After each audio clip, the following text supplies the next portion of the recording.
Andy LaViolette. Hello, sir. What are we doing here? I don't even know what to say, man, because, well, first of all, I do know what to say. I'm feeling really old, brother, because our past goes way back, man. Yeah. I mean, way back to when you were like Yeah. a little runt. Literally, you were a little runt. Yeah. I think it was probably 30 years ago. Little over 30 years ago. A wee lad skateboarding where he should not have been skateboarding outside of the Dallas School of Music. Yes, exactly. So I want to tell that story. I just want to start off, give the listeners a little background here. Yeah, I knew Dr. Bob before the Dr. Bob. I wasn't Dr. Bob then. That's right. And so here we are at the Dallas School of Music, brand new business in the city of Dallas, and we're fired up, and I'm excited. I'm up there, working nonstop, and one afternoon, man, I'm hearing all this ruckus outside our door. We were remember the building, man? It was a 2-level building with a ramp up there on the top. That, of course, I think for kids, that's a pretty cool ramp, right? I mean, it's like a second level kind of walkway to all the businesses or whatever, right? So and it was covered. Yeah. It was covered. It was a big, wide walkway. So smooth concrete. Smooth concrete, pretty enticing for how old were you at that time? I mean, I must have been probably 13, maybe 14 years old. Yeah, and you guys are doing you and your buddy, were doing some like skateboard stunts on the second level of the building, Yeah, just skating and I was really afraid that you guys were going to go like nosedive over the railing. Onto the concrete below, and that would be the end of the Dallas School of Music. Exactly. What kind of insurance did you have back then? Yeah, exactly. So I can remember throwing the door open and going, "Hey, you kids, hey!" Giving my best old man impression. That's right. And you guys froze, and I said, "Hey, man, you can't be up here like with these skateboards. You're going to get hurt. Somebody's going to get hurt. You're going to fall over the ledge. Yeah. Somebody's going to die. You can't. I give you a big lecture, and you get."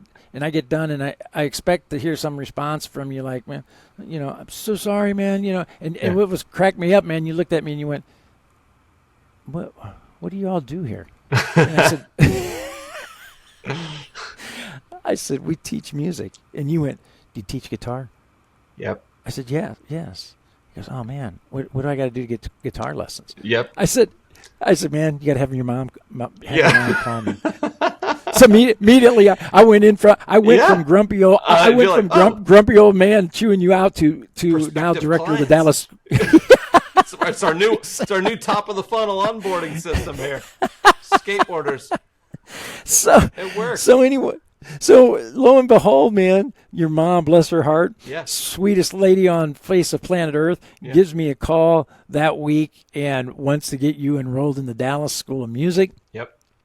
Here you come in, man, studying guitar. And who was your teacher, man? At the time, I believe my first teacher's name was a different guy, and then it was you. And then it was me. And then it was you. Then I took you over. You took me over.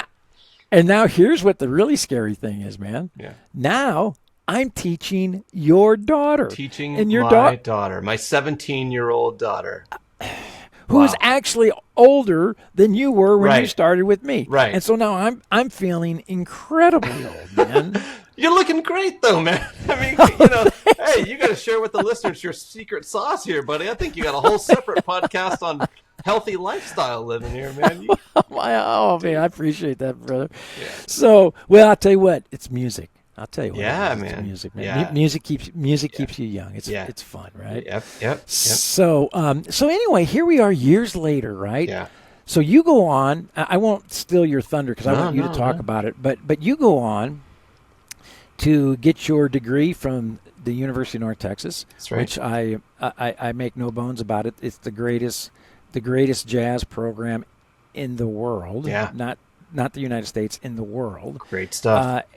And lo and behold, the little skateboarder ends up at the University of North Texas, majoring in jazz studies. Mm-hmm. And I remember I went up for your recital, man, that you gave, and I the buttons on my shirt were popping off. I know you were busy playing, but my buttons were popping off because I was so proud of you. Yeah, and man. then after that, life gets busy, right? I mean, you're raising a family, and I continue with the Dallas School of Music, doing the work here, and raising a family myself. And, and then lo and behold, this last year, you and I we get to reconnect with one another. And man, what a joy! And what a joy it's been and an honor it has been to work with your daughter, who is incredibly sweet and incredibly talented. Can't wait to see what happens for her musically as well. So life comes. It's the circle of life, man. It right? is. It's beautiful. I love it. I love it, man. Yeah. And I just can't. I just can't believe it, man. So it's I didn't have any idea when I stepped out on that walkway, that little guy skateboard, man. Yeah. How our lives would be connected forever, So I know. Me either, man. When I saw that emblem on the door and that old codger coming out to yell, man, I didn't know I was stepping into a beautiful 30-year circle, man. That has been such a great thing. But look, before we get too into it, man, I mean, look, there's a reason I'm back, and it is intentional, man. I mean, all the work that we did together was so meaningful, man. And we'll get into this, I'm sure. But, I mean, yes, the music was very important in my life. It's been so much enriched because of it. But I think that you taught me equally as much just about a philosophy of life as you did music. And that was so amazing. And as my daughter came of age and started studying music, your name just kept coming back into my mind. But, as a dad, you have to be really careful not to be like, hey, do it my way. And this, so I was like, oh, don't recommend that. That's too good to be true. Right. And then, one day when we were just talking about, we were really looking around for piano lessons. And I was like, I just don't feel comfortable putting her in the hands of like someone that hasn't studied the art of teaching. And when I mentioned your name, to my delight, my daughter said like, oh yeah, I'd be open to that. And I was like, that wasn't even my plan, And so now that it's worked out, I'm thrilled, and so is she. And I can see the foundation she's building with you already. And it's like, wow, man, what a gift. So thank you, man. Well, oh man, my pleasure, Andy. It's a blessing indeed, man.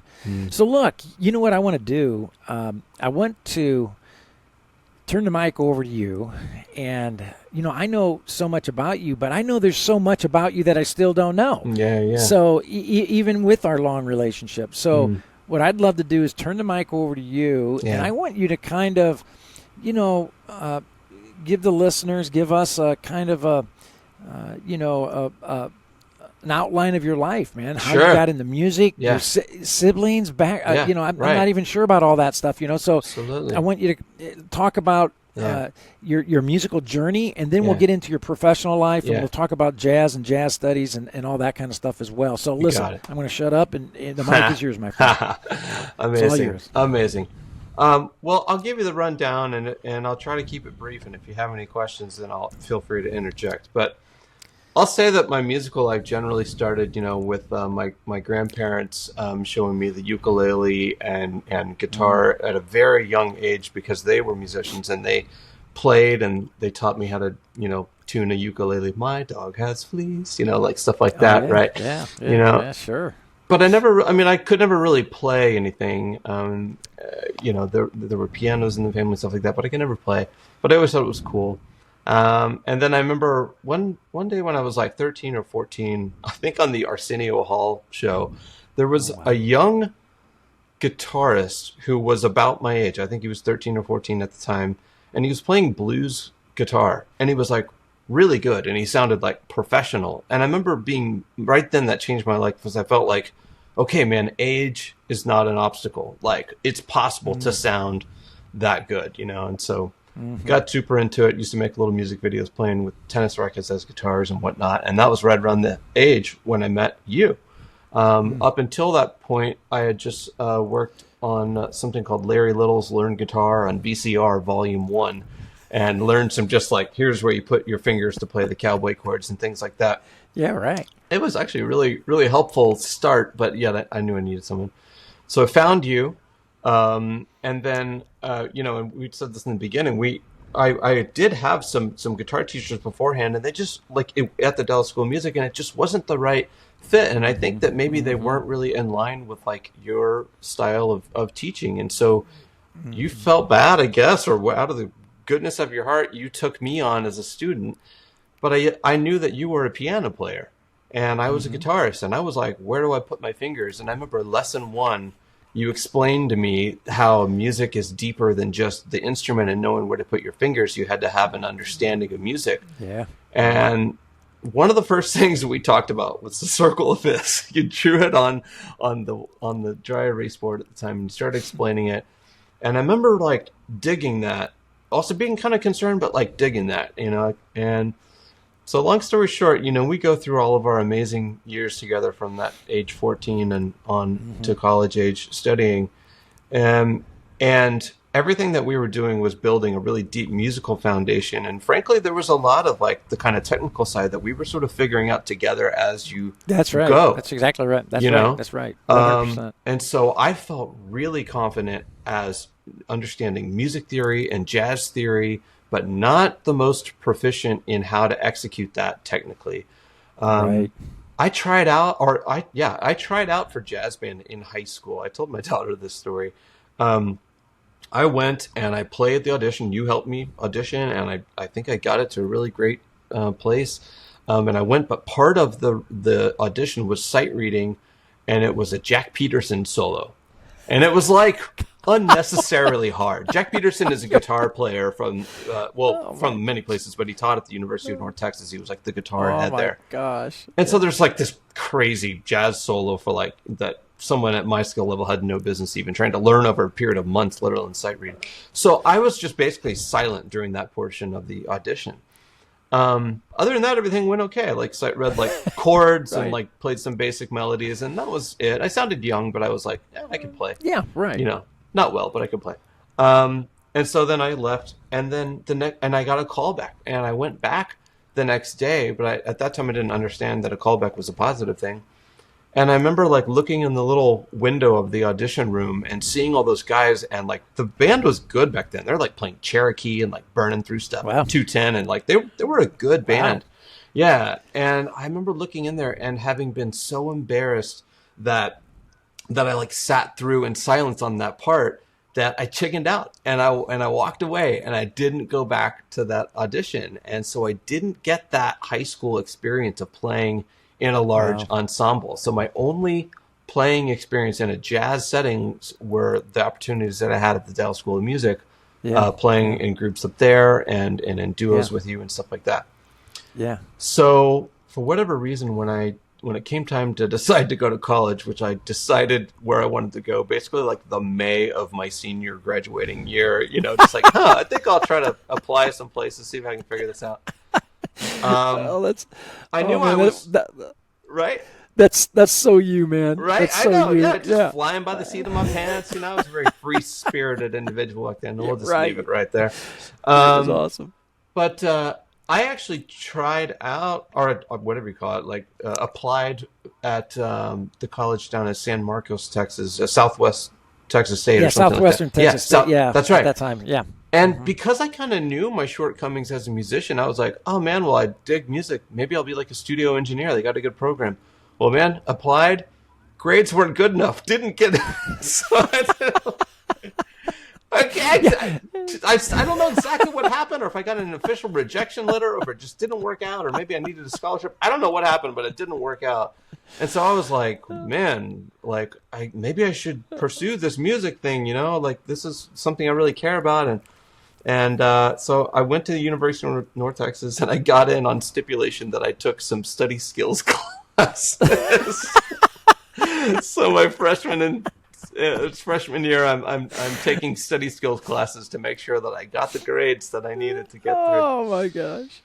And I went to the audition there, and I played. It's kind of very similar thing. Did great with the chords, but when it came time to sight reading, It was like, nope, wait, stop, nope. And then yeah. And in your defense, Andy, we didn't really work on sight reading. It wasn't really a thing. I mean, well, no, that's not fair. You really pushed me to do that kind of stuff, and I didn't have like the discipline to really learn reading music like outside a certain level that I got to when I was studying with you. Specifically, we were working on Mel Bay guitar volume 1, which focuses on the first position, the open position. Right. And so that I could read, and I could, but beyond that, and I learned some Fernando Sor classical guitar studies, which were based a lot around that open position. But once you start getting up to trying to be able to translate to that other positions, the middle of the neck, I just hadn't ever put in the work to do that. And that's like what you need to be able to do to play jazz, essentially. Yeah, which is pretty normal for high school a lot of high school kids, man. Especially on guitar, man. In that right. Why you want to spend time reading? I want to play. Yeah, exactly. Yeah, so I knew like some other things. I mean, I'd worked on like scales and like chords and stuff like that, and so I had like a foundation. I just was like lacking on some of it. And so at my audition at UNT, like I get, the guy stops me. His name is Fred Hamilton. Love him to pieces. Good guy. He stops me in the audition, and he's like, "Hey, okay, what's that? What's that figure? Play that figure." And I mess it up. He's like, "Okay, try it again." Mess it up. And he pauses, writes something down. He's like, "Well, man, I hope you like to sing." And I was like, "Oh," and so I got essentially not making it into any band, and got assigned a men's chorus instead of any guitar. And so it was kind of one like sort of setback after another of just like, okay, clearly like you're a little behind, but then fast forward, like I worked real hard, I spent a few years catching up, but luckily I was able to take like jazz theory classes and stuff like that. I really excelled in that. Some of the things I did well in, and then core classes, and then I had some playing experience then, but it's still, I was way behind, and so I ended up leaving and not finishing my degree, and I left in something like 2000 or something like that. I started in 98, and I left in like 2000 or something around there, 2001 or something.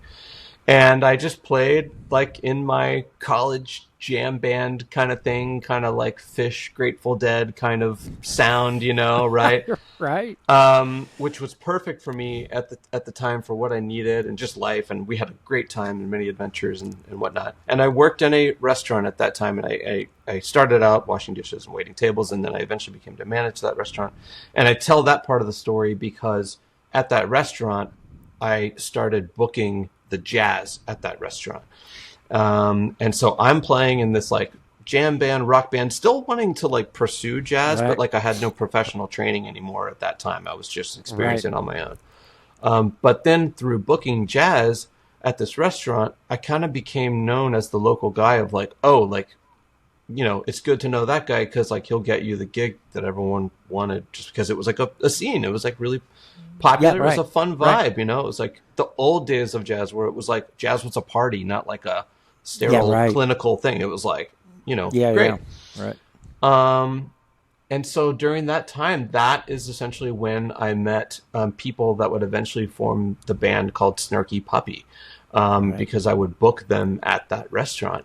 And I absolutely fell in love with their ability to play not only jazz that I liked, which is very traditional, straight up jazz, just like whatever, 1940 to 1960, whatever. So there was a lot of that, but then they also introduced me to like the more modern kind of like vibe of what they were doing, and I fell in love with that as well too. So I became friends with them, and then when I decided to leave that restaurant, I left in 2006, and I also kind of at that time stopped playing in my rock band, and I started actually teaching guitar at a local place in town to young beginner students and whatnot. And that school had a requirement that if you were going to teach there, you either had to be on your way to getting a bachelor's degree, or like you had to have one as a minimum. And so that kind of really pushed me to like want to go back into school. And so I kind of dipped my toes in. I reached out to Fred Hamilton, the guitar teacher at North Texas. And he took me on as a student privately for a little bit. And then that gave me the confidence to like, oh, maybe I can do this. And so long story short, I went back to school in 2006. and I ended up graduating in 2010, later with my jazz guitar performance degree from there. However, during that time, like when I went back to school in 2006, my wife and I started a family, and I also like my wife is like when we first met, like she introduced me to the world of like audio recording. She was like really knowledgeable in like photography and audio recording and whatnot. And so I had kind of gotten interested in that world, and I would use some of the tools that she had to like record myself and do things. And my dad also is like, you know, an engineer and has that very scientific kind of mindset. And he and I both love tech gadgets. So he had like video cameras and stuff like that, just like home family cameras and stuff. Right. But I kind of used those two tools, and I started like recording myself and my band at the time, and then a few other friends' bands. And keep in mind around that time when I'm like, I'd just been waiting tables and stuff like that, I found some people that would be like, oh, hey, if you come to this festival and record my band playing for 1 hour, I'll give you like $50. And I'm like, $50 an hour? Like, hey, that's not bad, you know? So I'm in. And it's music, and it's like, oh, cool. It's cameras and it's audio and this and that, blah, blah, blah. So I started doing that. And so that, again, that's right around when I met Snarky Puppy and whatnot, you know, or at the time they were not Snarky Puppy. They were just, you know, well, actually they were anyways. But, so yeah, one thing led to another. And so while I'm in school and doing stuff, I'm starting to build this career as like earning money through video production. I invested in a video camera and like, you know, some software, and this guy taught me how to like do more advanced kind of stuff with it. And, so even before I finished my music degree, I was becoming so busy with my video stuff. I started to quickly see like, man, I don't know if this music thing for me is going to be how I'm going to like make ends meet right now. And so I just kind of started turning towards the video side of things. And so that's when I felt, you know, I had fallen in love musically with this band Snarky Puppy, and I started just doing free work for them just because I liked them a lot. And I went and recorded some of their stuff they're doing in the studio and yada yada, and became friends with them. And then they had this idea for like, you know, we're going to be recording this thing in a studio. And like I had just told my friend Michael League that I had kind of invested in a new high definition camera, you know, and he was like, wow, that's cool. And so he had a very modest bit of investment lined up for their first record, for another record coming out that would eventually be called Tell Your Friends, which was released in 2009, I believe. And the whole concept that he and I sort of like talked about was wanting to encapsulate the energy that you get at a live show from an audience, but we wanted to bottle that in the studio. And I know it's been done like before, but there was something really special about their band, because essentially Snarky Puppy is like, they're like the modern version of a big band. For that particular recording, I don't know, there were like 11, 12 people or something like that. And everyone thought they were crazy. How are they ever going to tour and make money? That's too many people to feed and this and that. But the idea is what you would normally do in a studio, layering in, using the studio as like a musical instrument, kind of like the Beatles or something like that, right? Where you have layers upon layers. Right. They orchestrate that. So all the layers that you would normally hear that take time that you record over and over again, they're playing live. So they had like, you know, 2 drummers and 3 guitar players and a bass player, Michael League, who doubles on like synth bass, and 2, then they'd have like a B3 organ and a grand piano and a Rhodes piano, and then a trumpet, trombone, and 2 saxophones. And then they had a little string quartet with them on that record, you know, so things that were very orchestrated. So we had, at that time, we just had the budget and the connections to get 3 cameras. So we only had 3 cameras on that shoot. And we filmed that, and it wasn't very artistic on the video side of things, but the music was prolific. And and I was at that time, like, I knew about videography, but I hadn't like developed like an artistic style or anything. But what I was good at was nerding out on understanding exactly what YouTube at the time, which was still new-ish to the average person. I understood their technical settings. So I knew how to get a video up onto YouTube that would be clear and in high definition and would not have black bars on the sides or bottom and wouldn't look all compressed and bad looking. And so we put that record out, and I just kind of thought nothing of it other than like that was a really meaningful project. And also I went from free to like, oh, I made like a little bit of money, like not very much, but like neat. I got paid a little bit, you know. And so I just thought like, okay, cool. And I'm moving on. And then the band director, Michael, you know, reached out to me. He's like, hey man, have you seen the video on YouTube? And I was like, no. And he's like, man, people are watching it. We got like 1,000 views. And I was like, oh, congrats, man, you know. And then like a few months later, he's like, dude, it's like going really well. And I was like, congrats, man. He's like, no, it's like 100,000 people. And I was like, oh, wow. So the short version of a very long story on my relationship with Snarky Puppy is that they essentially became very popular in like the jazz music scene. And out of the graciousness of Michael League's heart, you know, he kept me along for that ride. And so from the very beginning till all the way up until present day, they've always considered me like family, and I've done a lot of the work. I stepped away here in the last few years where I'm kind of at now, but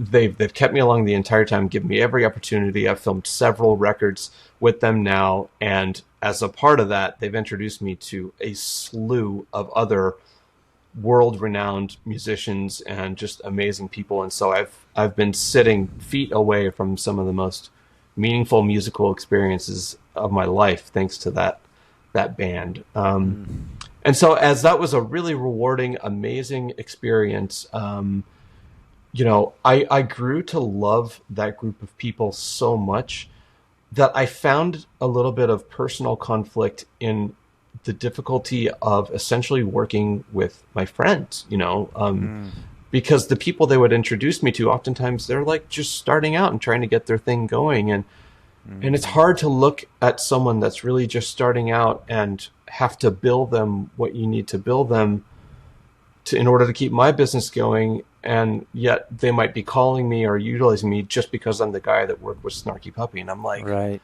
It's not the video that makes you famous and popular. It's your music and your entrepreneurship as a band leader that's going to give you success. And so I struggled a lot with like my main source of income coming from all these other up and coming bands and whatnot.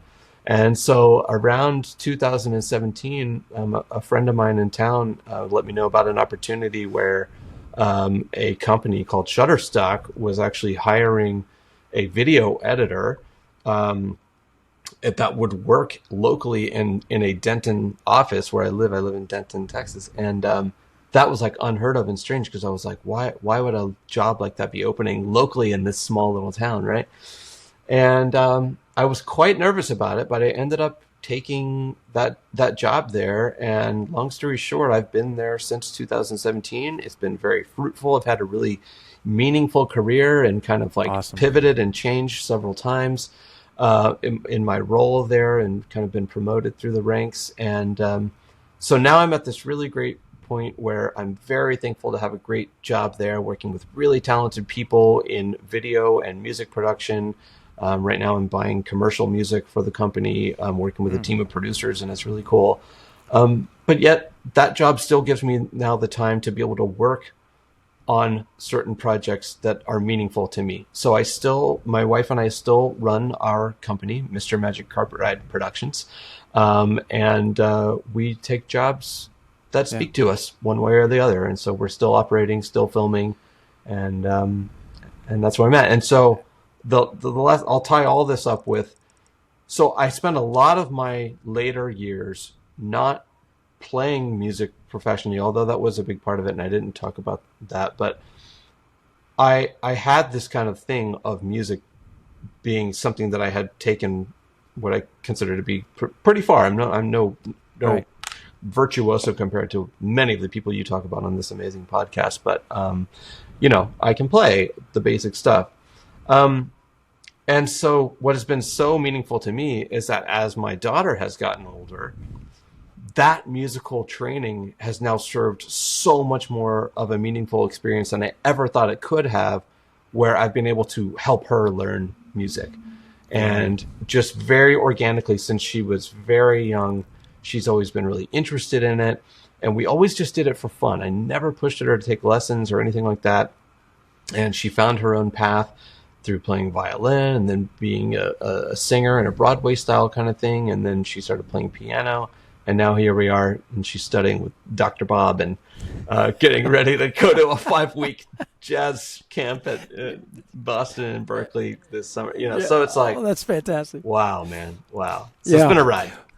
Well, listen, there's so many things I want to touch upon that you just talked about. Number one, okay, let's go back to early on. You went to North Texas. You got put into the male, to the choir, right? Yeah. You dropped out of that. Okay, let me just talk to you about that for a second, because what people may not realize is that North Texas jazz program is intimidating. Yeah. It's very intimidating from a playing perspective. Everybody there is great, nice, and everything. Yeah. But you go there. They try to do you a favor by weeding you out. And I don't disagree with that. That's okay. But that's the goal. Right. It's like, hey, we don't want to waste your money and your time. If you're not up to the level, you just need to leave, Yeah, that's right. Right? Because it's like here you have this gigantic jazz program, College of Music, but yet when you go to graduation, right? And the whoever is the, commencement says, College of Business, please rise, and everybody in the auditorium rises, and then they go, and then they finally get to the College of Music, graduates, please rise, and there's like 2 rows. Right. And you go like, well, wait a minute, how can this be? This is the largest music program in the country. Yeah. And you got 2 rows of graduates. I mean, right. something's not adding up, right? Yeah. Yeah. And that's what you're talking about. They weed out a lot of people. A lot of people don't make it through the program. Yeah. And that's why I'm saying to you, congratulations. I'm very impressed, Andy, because to go there, and especially to go there undergraduate, man, as you were telling your story, I was just kind of going like, holy moly, man, because I didn't go to North Texas till graduate school. And it was intimidating enough to be there in graduate school and competing against guys that were 30, 32 years old, that coming off the road with Maynard Ferguson's band or Woody Herman's band or whatever, and now all of a sudden you're competing with them for a place in the lab band. Yeah. I mean, I was in grad school and it was intimidating as an 18-year-old, as a freshman. I've often wondered, man, how do those kids do it, man? I know, because right? They're coming from their high school stage band Yeah. to North Texas, Yeah. and all of a sudden they're competing against the dude that just stepped off the bus from Woody Herman's band. Are you kidding me? They're getting smoked, man. They're just gonna get smoked. And I don't blame so many of them get there and go, I'm out. Right. I can't compete. It's very tempting. So the fact that you, man, just hung around, man, like an old hound dog. You just hung around and kept taking taking it and learning. And you were always like that. You've always been very open and receptive to learning. You've always had the ears of a student, wanting to learn, and soak it all in. And the fact that you persevered and got a degree in jazz studies from the University of North Texas, the first thing I want to say is I tip my hat to you and congratulations, man. That's awesome. Yeah, it feels great. And look, I think that in order to do something like that, especially like, I've been with my wife since 2001. You've got to have a good partner when you're trying to do something like that, especially when you're in the middle of raising a family and starting a business and whatnot. Right. And she's the one that really pushed me to believe in myself to go back to do it, because she could see like, oh, like you're not going to be fulfilled until you like really give this a shot. And if I didn't have her like being able to like keep our company going and like help us with the family and all that, like I wouldn't have been able to do it. So it's so important that like you have people around you that believe in you, man. Yeah, a big supporting family for sure, man. So I think it's awesome. The other thing that I think is so wonderful, again, I think going back to your just your entrepreneurship. You use that word. I think musicians today, jazz musicians today, have to be entrepreneurs, man. You have to. Otherwise, come on. Yeah. Right? And you have to. You absolutely have to. And what I try to stress to the students, like your daughter who I teach, and other high school students that are, dreaming of the jazz career, is that, look, you have to be. Music is a wonderful profession, but you have to have several spokes you got to have several spokes. Oh man, irons in the fire. I like to think of them as a fishing net. Yeah, you know, like I'm when I go to bed at night, man, I need my net like out there, like catching fish for me, and fish come from all directions, man. You just got to have that net open at all times, That's 100% correct. So you have to be, it's just I'll give you a good example. There's a young man that just graduated not too long ago, and he went to in Nashville. What's the school in Nashville? I can't think of it right now. I don't know. Belmont. Okay. Belmont. So he went to Belmont University in Nashville to do some contemporary music studies and so forth.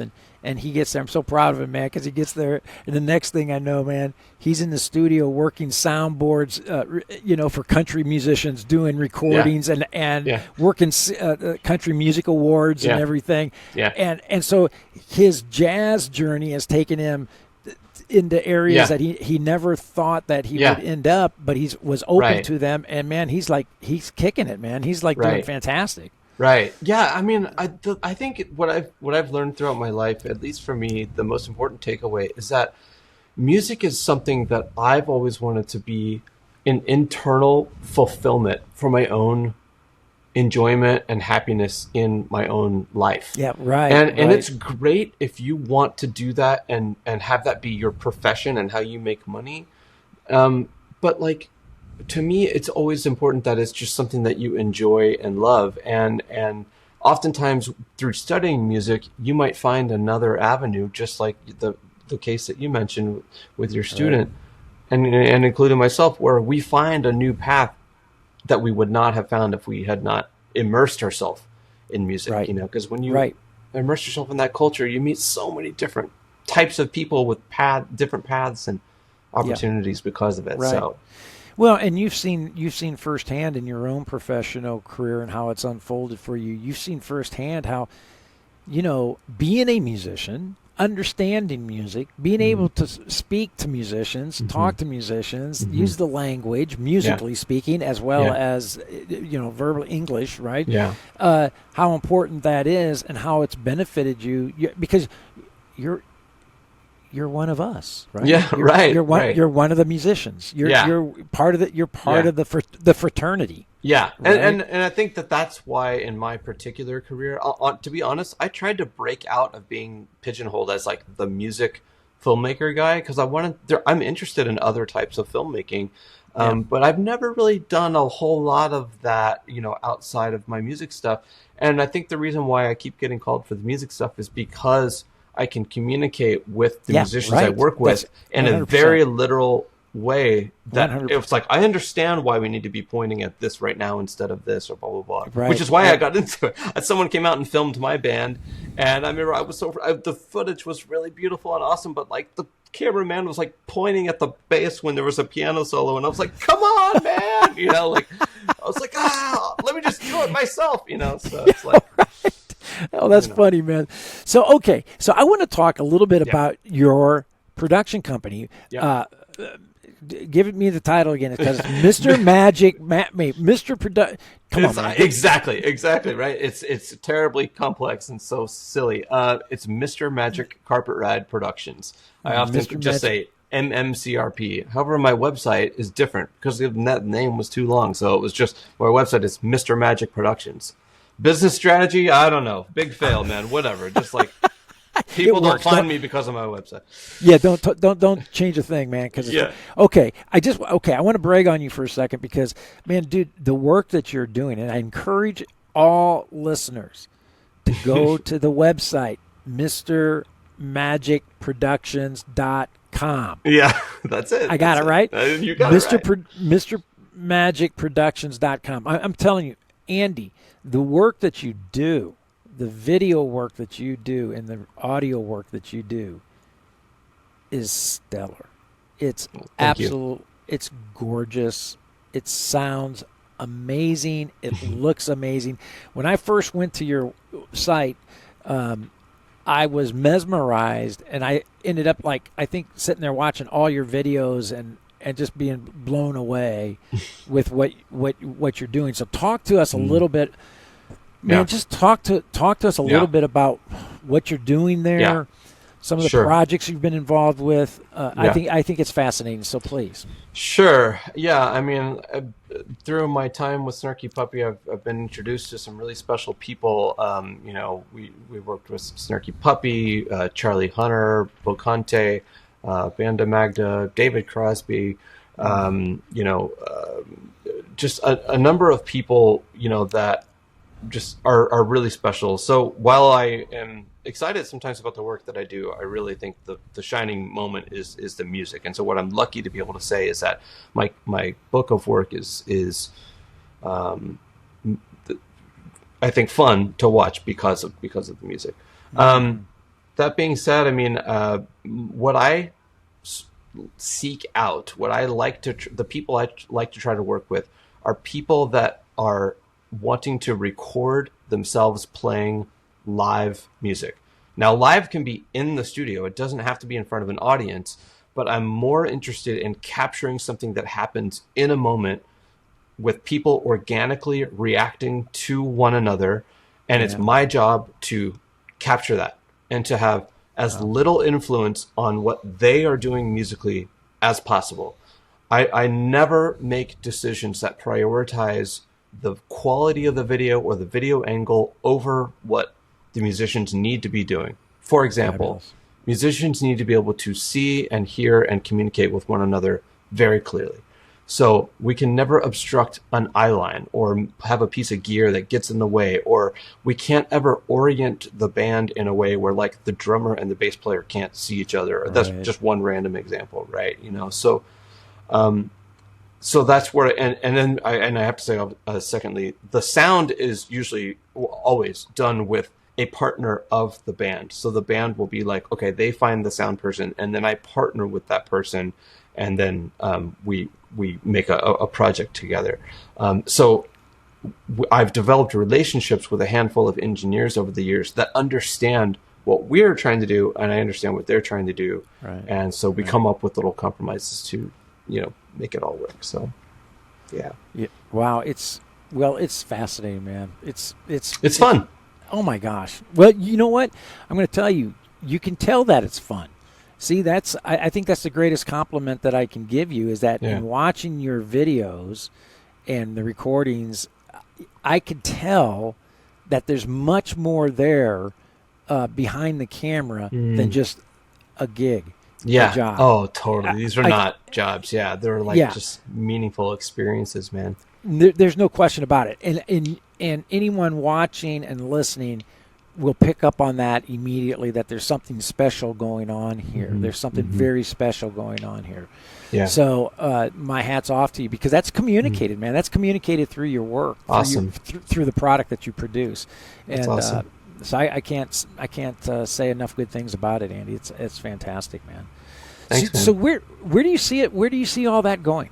Is there a vision that you are you happy just where it is right now, or do you see a grander vision for the company, or what's the vision? I think I want to continue to sort of meet new musicians that will sort of inspire me in new ways musically, and it's always a game to be able to find people to work with that will have the ability, and if I'm being frank, when I say ability, I do mean like the investment, like to be able to have us play, to do things visually from a filmmaking perspective that are as meaningful to me visually as it is to them orally.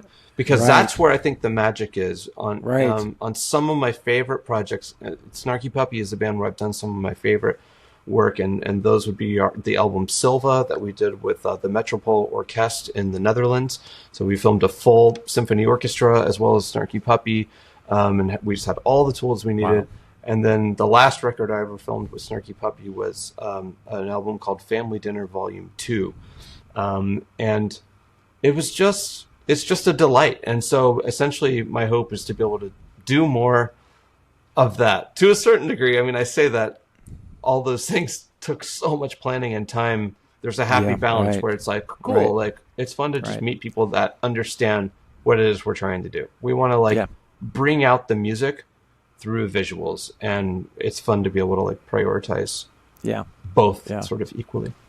Well, see, you did title it correctly, man, Mr. Magic, right, man? 'Cause it is like it. I mean, when you watch it, man, it's like magic. Dude. I mean, it's like awesome. It's really fun. Good stuff. So it's fun. Well, I'm really proud of you how you have taken music and you have carved out for yourself in the world of music a professional life, and I think it's fabulous. And I am now using you, quite honestly. I use you as an example with many students that I teach, saying you need to go check out Andy and see what he's a perfect example of how you have to be open in the music profession. And if you are, it will lead you to great places, and you will find your calling, you will find your niche within this thing called music.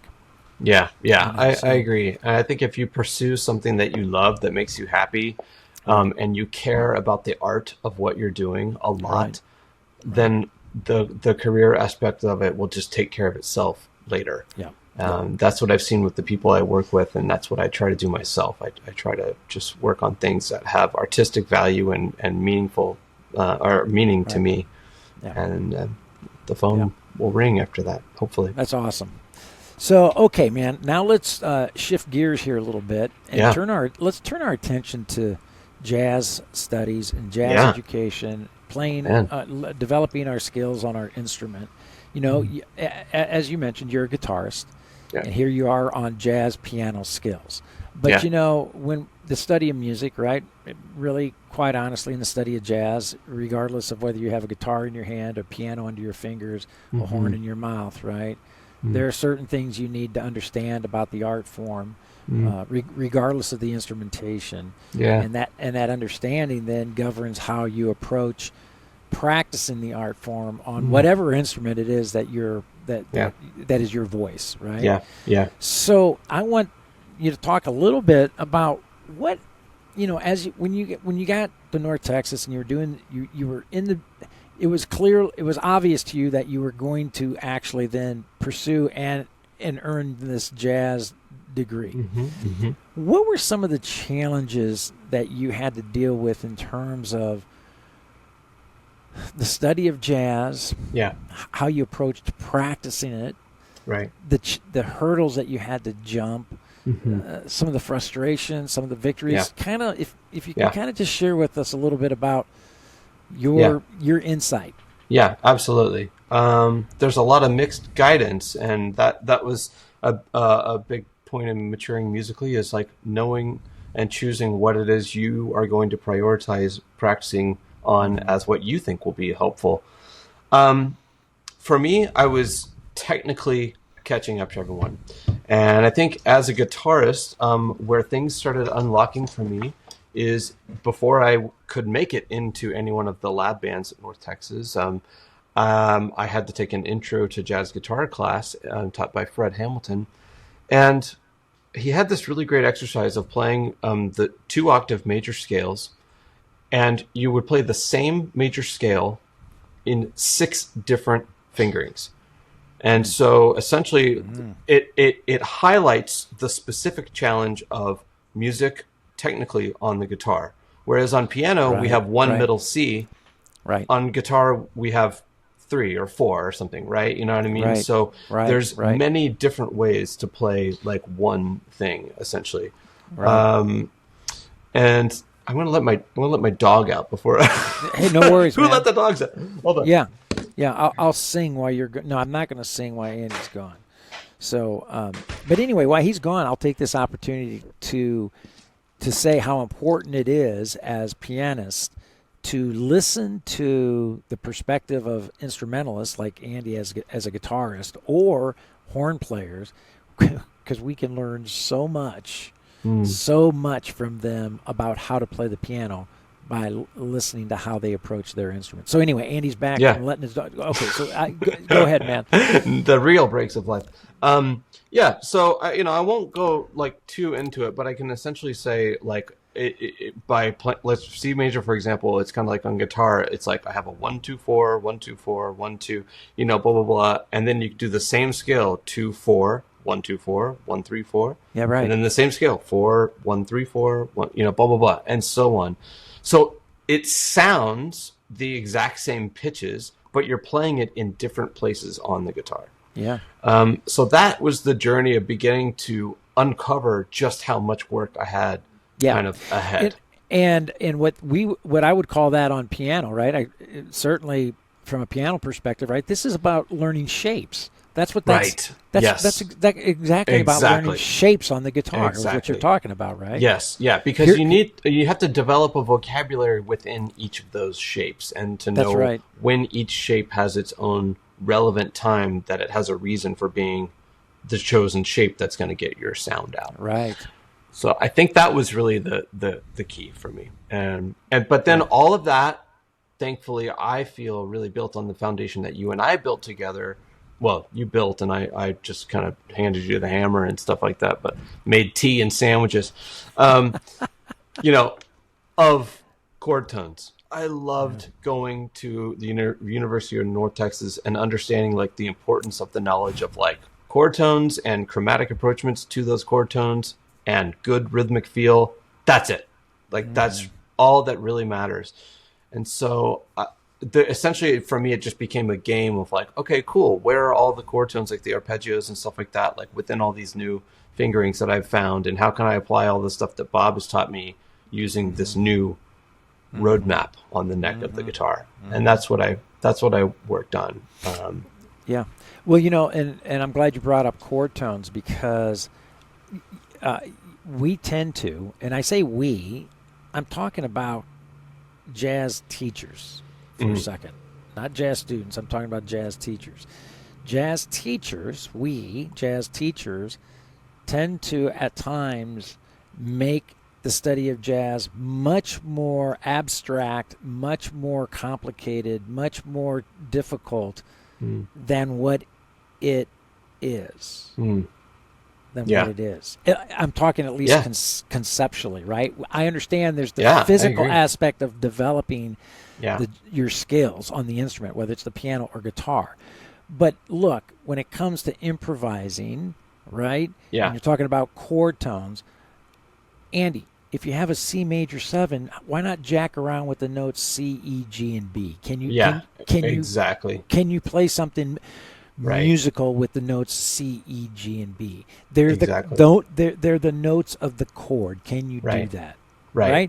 I mean, it doesn't need to be more complicated than that. No. Yeah. Exactly. Yeah. How can I make musical ideas? Because I think that specifically with starting with the 1-3-5-7, the idea is, well, let me get my foundational ideas there. So then later on, when I start improvising using the extensions and whatnot, I'm basing that improvisation off of shapes that I used when I was considering the 1-3-5-7. Well, now I'm thinking 3-5-7-9. Okay, well, hey, it feels like E minor 7. You know what I mean? Like it, which is a 1-3-5-7 shape. Yeah, you know what I mean? because 3-5-7-9 is a 1-3-5-7.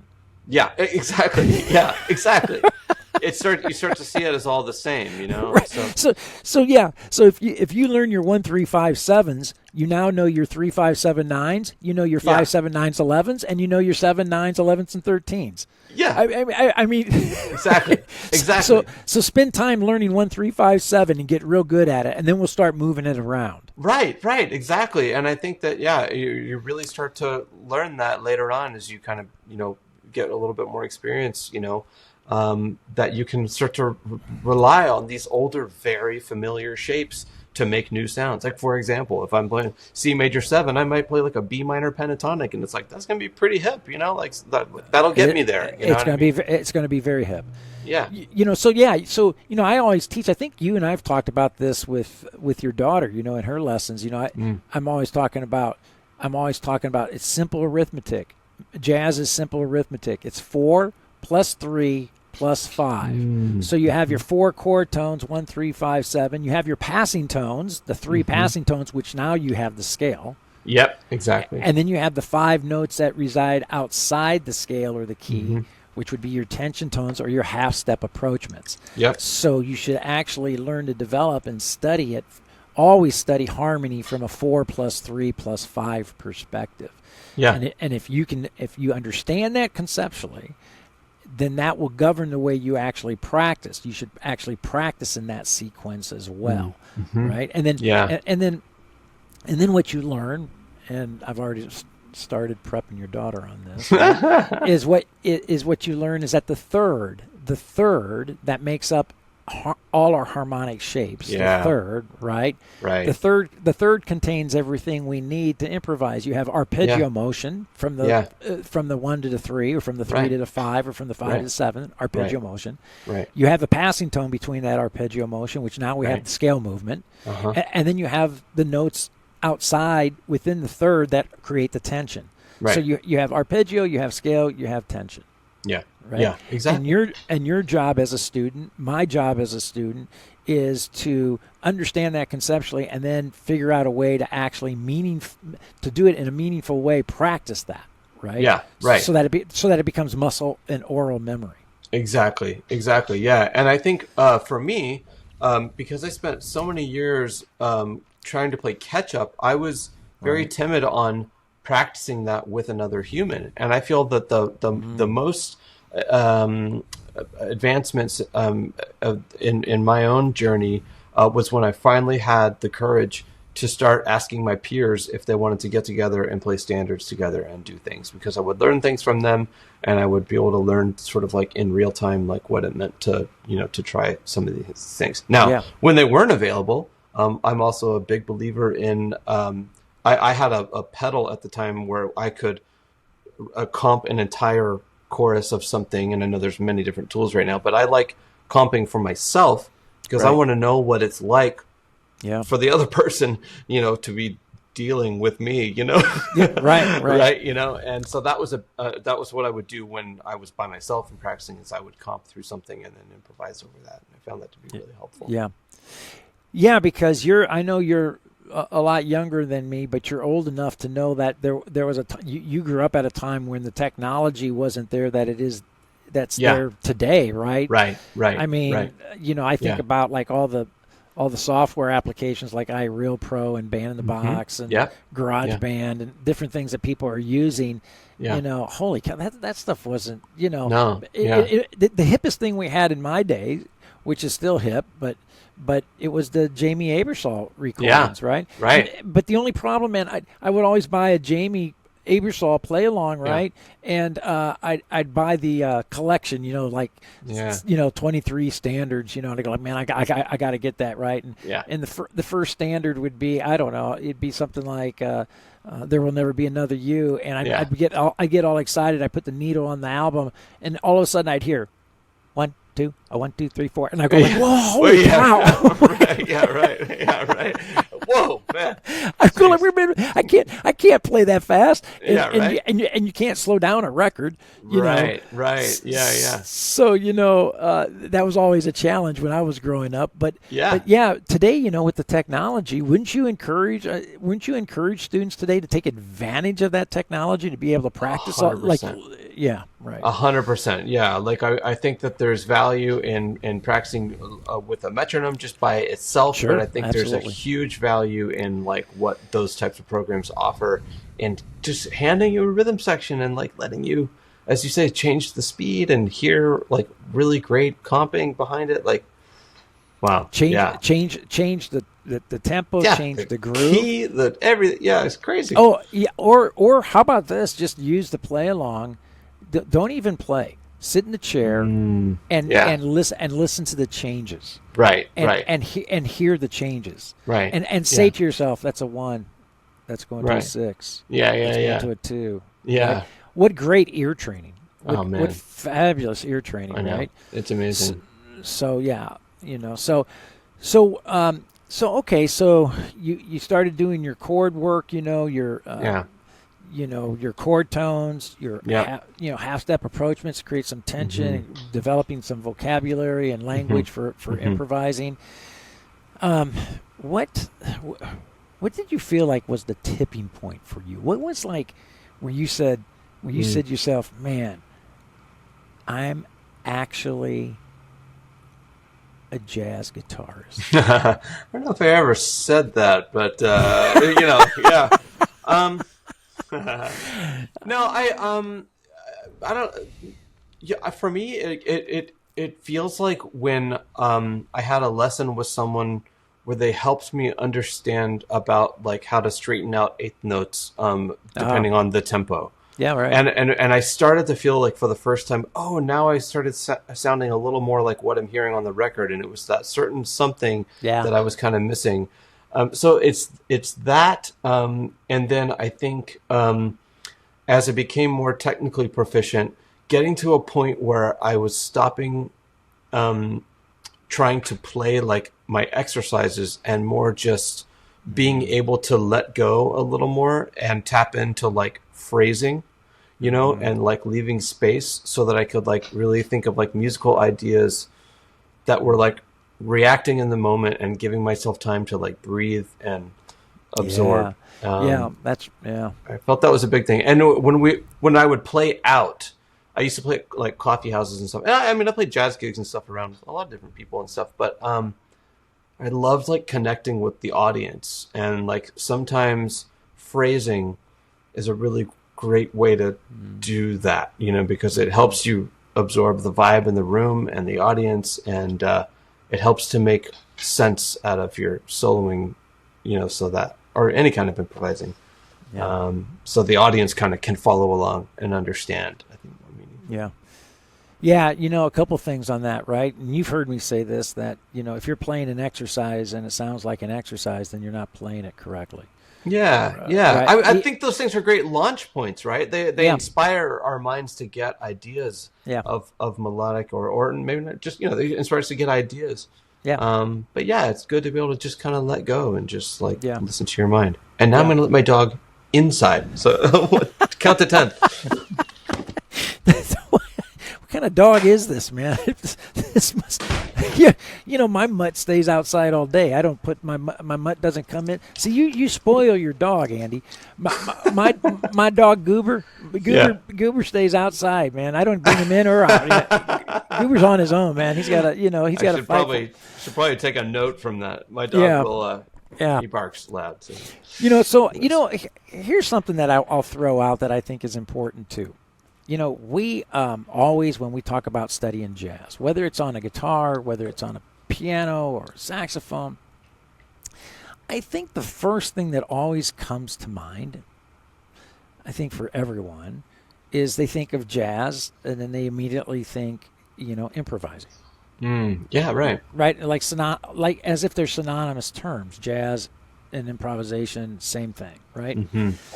And I stress, and when I asked you about a tipping point, I think a tipping point for myself, and I try to stress this to students, is that when I could just play tunes, I couldn't improvise. Yeah. But I could play tunes. Yeah, right. And if I could play tunes, if I could play the heads of tunes, yes, and make them swing, or make them feel like and sound like jazz.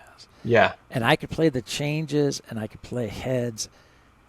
That was the tipping point for me. That was when I felt like I was a musician, because I could play. Yeah. And improvisation had absolutely nothing to do with it. Right.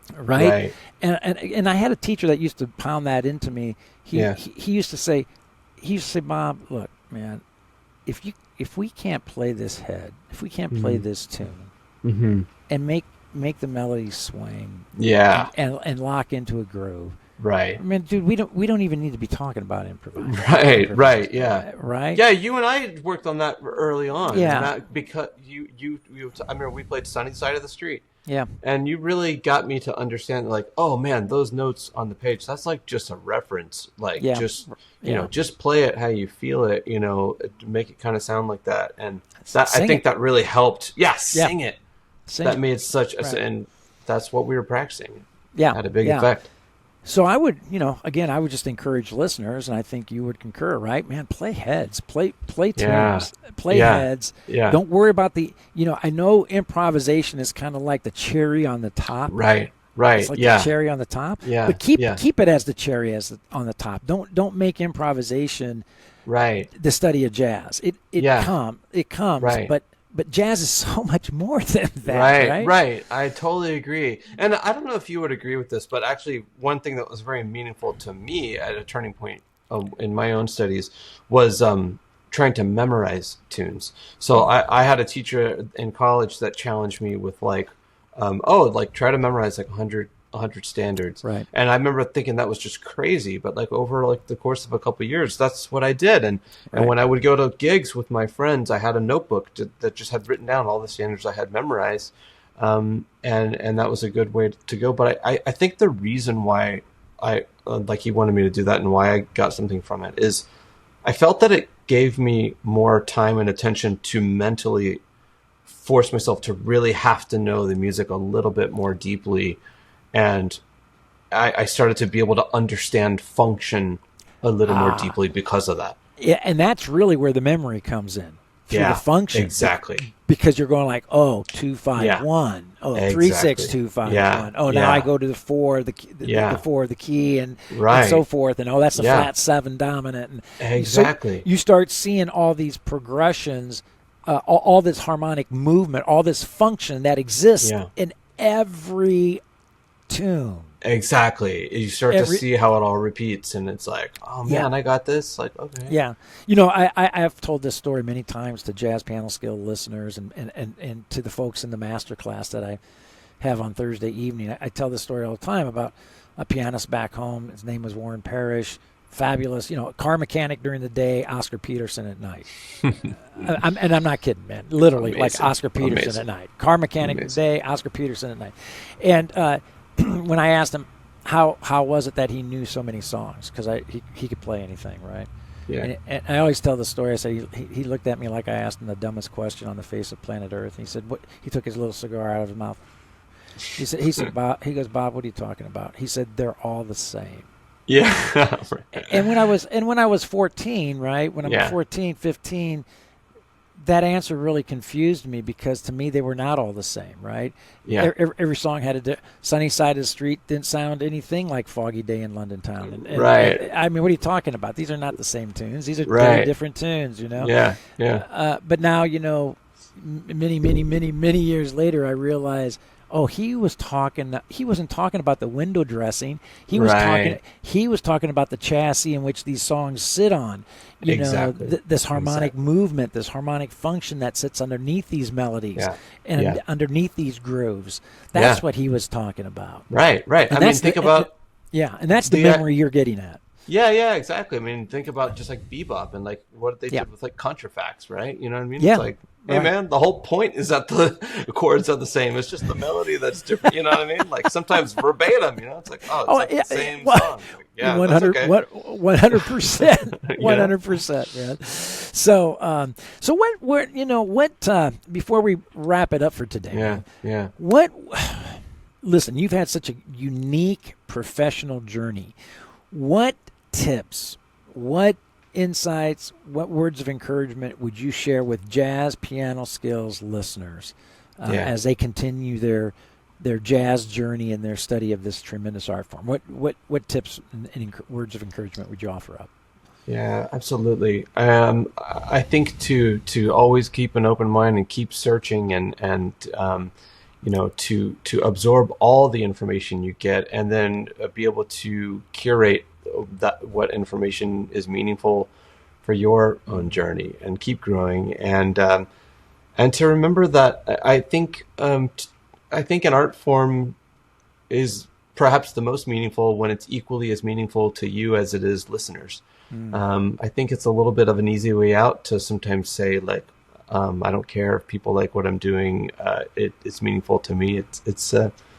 It's cool to give yourself the challenge of like, try to build a community, play out.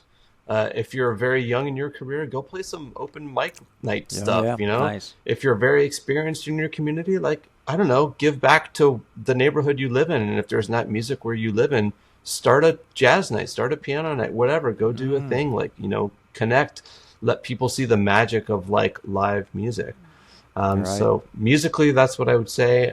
As far as like those looking to like build a career in it, I think that it's really important to think like an entrepreneur, to be focused on like understanding like how you build yourself as a little brand, be able to do more than just play music, understand how to build a website, understand how to do some kind of video editing just using your phone or like something, like record yourself with your phone, like whatever, take your headshot with your phone and get it in cool lighting and put it out there if you need to. Start a podcast. I mean, yeah, right.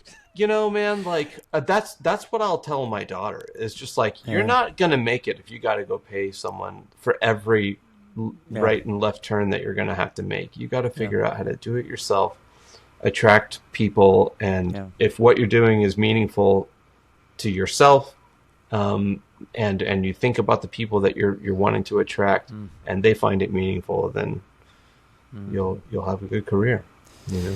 Yeah, and don't take it for granted. I think that's the other thing. Enjoy it, as with anything in life. All of this could end at any time, and I think that when you're playing music, don't forget to just stop and take a moment to appreciate, like, the focus of what I'm doing right now is to feel good and to make music amazing. Yeah, and it's good to make music at any level, regardless level. At any level, it's great to make music at any level. I encourage every one of my students that's what we're here to do, make music, man. And I think you would concur too. Patience, right? Patience with the process. You got to be patient. And here's the other big revelation. I think it's kind of like when you initially hear it for the first time, it's kind of a bummer, but then you realize that it's actually the joy of it, and that is the journey's never over, man. It's never over. It's never over. And I think it's healthy to get inspiration from other people, but I think it's really important to never like compare yourself to people to try to understand. Oh, absolutely. Where am I at? It's like, man, it's all just one big experiment. We're just all testing which levers do what. Well, and that's the joy, right? I always say the study of jazz is not like putting together a model airplane that once you put the airplane together, you go, well, heck. I'm done. I'm done. I guess I'll go do something else now. Yeah. Jazz is not a model airplane. So it's like arts and sciences, man. It's not like they're ever going to be done studying the universe. You know what I mean? There's no answer. There's we figured out science is over now. It's like it's over. It's over. It's and all the findings are on Google. So exactly. Oh man. Well, listen, Andy, man, I tell you, man, I told you it was going to feel like 5 minutes. I lied. It feels actually like 3 minutes, man. I know. It's unbelievable. I just want to, end by saying, man, what a blessing it is to have you back in my life again, and to be teaching your lovely daughter. It's wonderful. I'm so glad we've reconnected, and I'm I'm so happy, man. I am so happy and joyful for you and for your success and for your family. Just keep on keeping on, brother, because you're doing great things, and I'm so proud of you. Man, thank you. That means a lot. I love you to pieces, man. I am like tickled and like confused at how we've ended back together again, and I couldn't be happier, man. So I am soaking it all in with happiness, man. Thank you. Well, thank you, man. So on behalf of all the Jazz Piano Skills listeners, Andy, thank you so much, man, for carving time out of your day today and sharing your life with us, man. I really appreciate it. All right. Can't wait for your next episode, buddy. All right, man. Talk to you soon.